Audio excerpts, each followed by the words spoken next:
Ctesibius is a figure who is often forgotten in history, yet his work paved the way for a technical revolution, the measurement of time.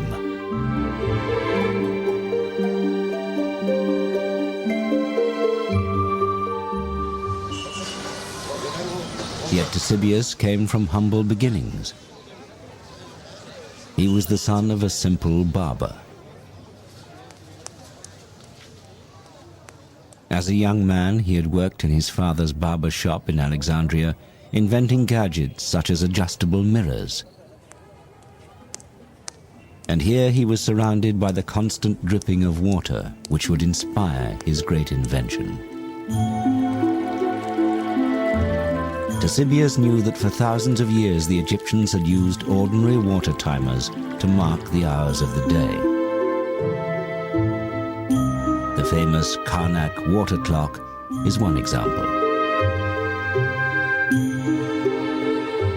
Despite the intricate hieroglyphics, strange symbols and images of gods and animals, it's a simple device, as this reproduction shows. It was filled to the top with water, and as it drained out through a spout at the bottom, the time could be read as the level dropped.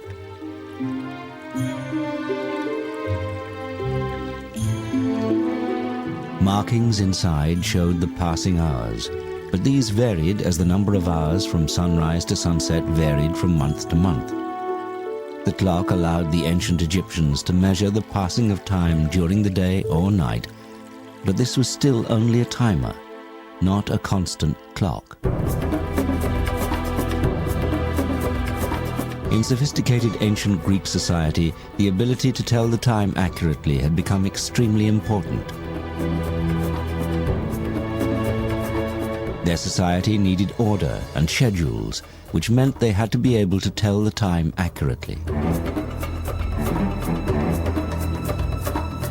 Sundials could be used at certain times and can be seen on important surviving municipal buildings such as the Tower of the Winds in Athens.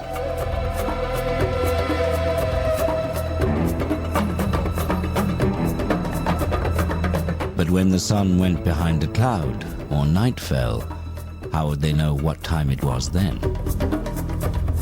The first Greek solution to this age-old dilemma was their own water timer, called a clepsydra, or water thief. The clepsydra was a very elegant device for measuring periods of time. You might, for example, want to give equal amounts of time to lawyers in a courtroom or speakers in a political assembly.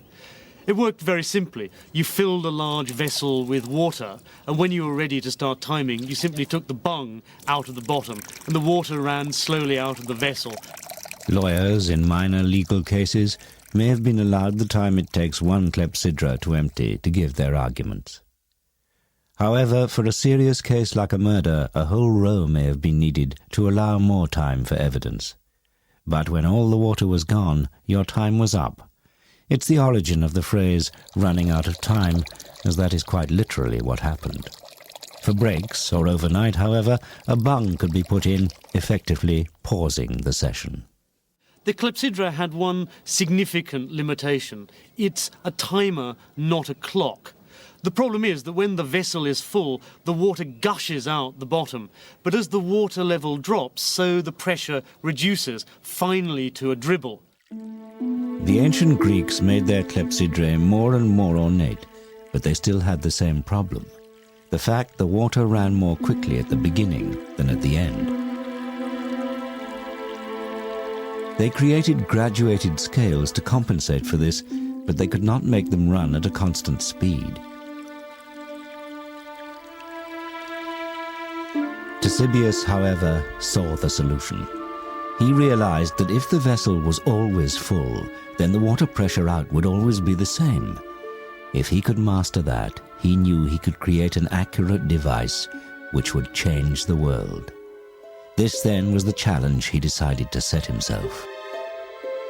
Ctesibius saw that the way to simplify the Egyptian clepsydra was not to utilize outflow of water, but to try and obtain a uniform inflow of water.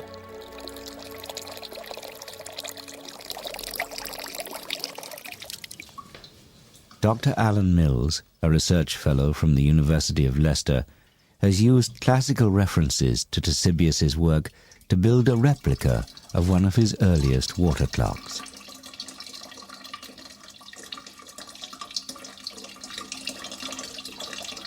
It's very sophisticated. It's one of these inventions that's easy once some genius has thought of it. The challenge was to keep the reservoir of the clepsydra full at all times. And this is how Ctesibius did it. Firstly, he added another water tank above the main reservoir. This poured water into the top faster than it could flow out, meaning the reservoir was always full.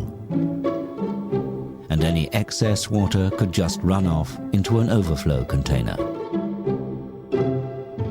The water would always come out of the reservoir at the same speed. Now Ctesibius just had to measure it. To do this, he decided to put another water tank under the constant outflow. In this container, he placed a float with a pointer on top and a scale next to it. When the level of the water rose, the pointer rose at a constant speed. It was a stroke of genius. Ctesibius had created the world's first mechanical clock, thanks to the dripping water in a barber's shop.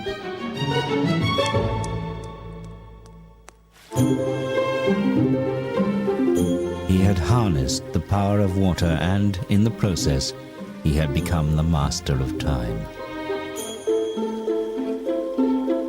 But measuring hours and minutes was only the start.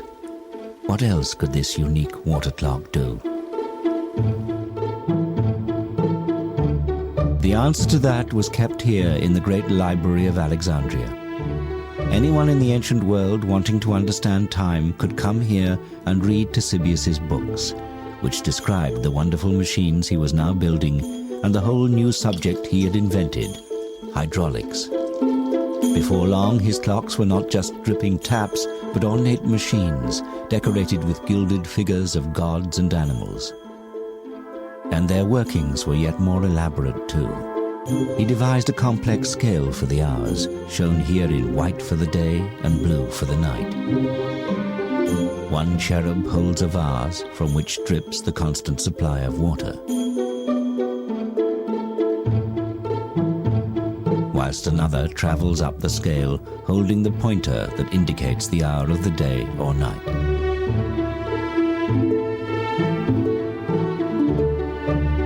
But that was only the start.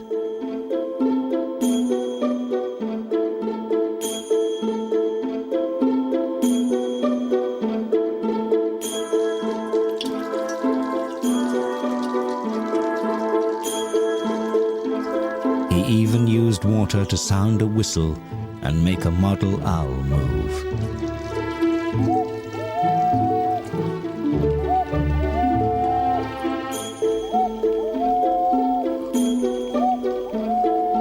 He had invented the world's first cuckoo clock. The increasingly complicated series of gear wheels also allowed the scale to rotate very slowly to indicate the days within each month of the year. This clock was also now a calendar.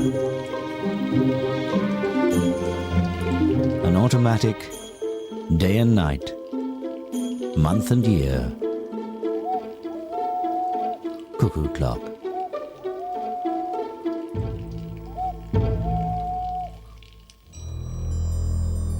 Archimedes was clearly fascinated by Ctesibius's creations. He studied his clocks and used his own genius for invention to continue the work. In an Arabic translation of Archimedes' work dating back over 1,000 years, we can see a tantalizing glimpse of his additions to a Ctesibius water clock.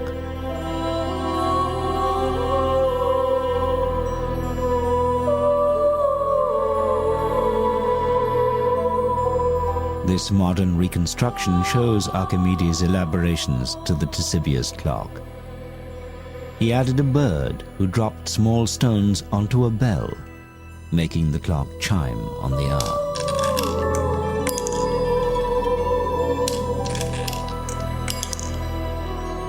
The woman is a gorgon with snakes for hair. When the bell chimes, you look up to see her eyes change color, indicating the time. This is the first automated chiming clock in history.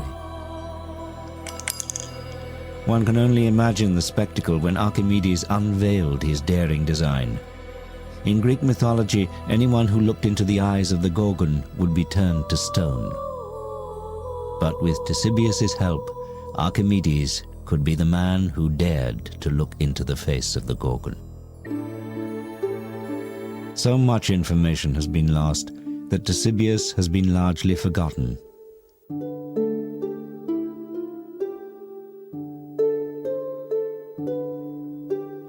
However, there is one legacy of his work, one clue, which is still standing.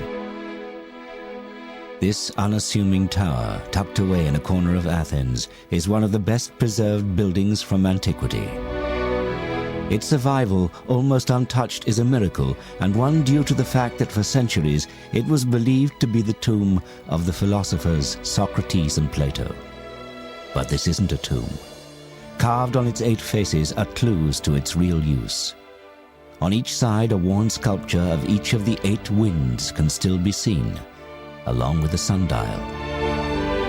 It was actually built by an astronomer around 200 years after the death of Ctesibius, but is a monument to his genius. This building, now known as the Tower of the Winds, was the public clock of ancient Athens. Inside this tower, there once stood a huge and complex water clock based on a Ctesibius design.